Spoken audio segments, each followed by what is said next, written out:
The East-West Schism, also called the Great Schism and the Schism of 1054, was the break of communion between what are now the Eastern Orthodox and Catholic churches, which has lasted since the 11th century. It is not to be confused with the Western Schism. The ecclesiastical differences and theological disputes between the Greek East and Latin West predated the formal rupture that occurred in 1054. Prominent among these were the issues of the source of the Holy Spirit, whether leavened or unleavened bread should be used in the Eucharist, the Bishop of Rome's claim to universal jurisdiction, and the place of the See of Constantinople in relation to the Pentarchy. In 1053, the first step was taken in the process which led to formal schism. The ecumenical Patriarch of Constantinople, Michael I Cerularius, ordered the closure of all Latin churches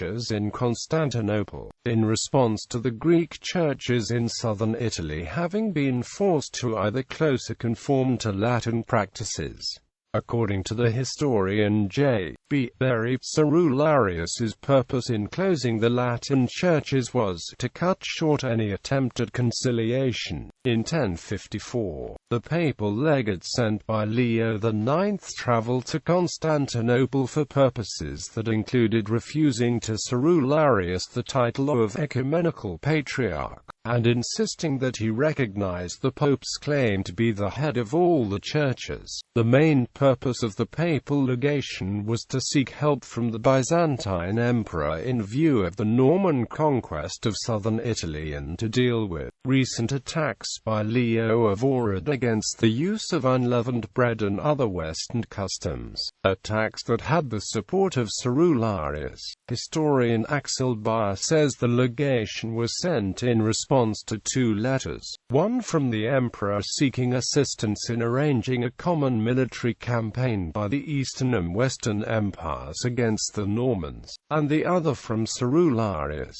On the refusal of Cerularius to accept the demand, the leader of the legation, Cardinal Humbert of Silva Candida O.S.B., excommunicated him, and in return Cerularius excommunicated Humbert and the other legates. This was only the first act in a centuries-long process that eventually became a complete schism. The validity of the Western Legates Act is doubtful, since Leo had died and Cerularius's excommunication applied only to the legates personally. Still, the Church split along doctrinal, theological, linguistic, political, and geographical lines, and the fundamental breach has never been healed, with each side sometimes accusing the other of having fallen into heresy and of having initiated the division. Crusades, the massacre of the Latins in 1182, the West's retaliation in the sacking of Thessalonica in 1185, the capture and siege of Constantinople in 1204, and the imposition of Latin patriarchs made reconciliation more difficult. Establishing Latin hierarchies in the Crusader states meant that there were two rival claimants to each of the patriarchal sees of Antioch, Constantinople, and Jerusalem, making the existence of schism clear.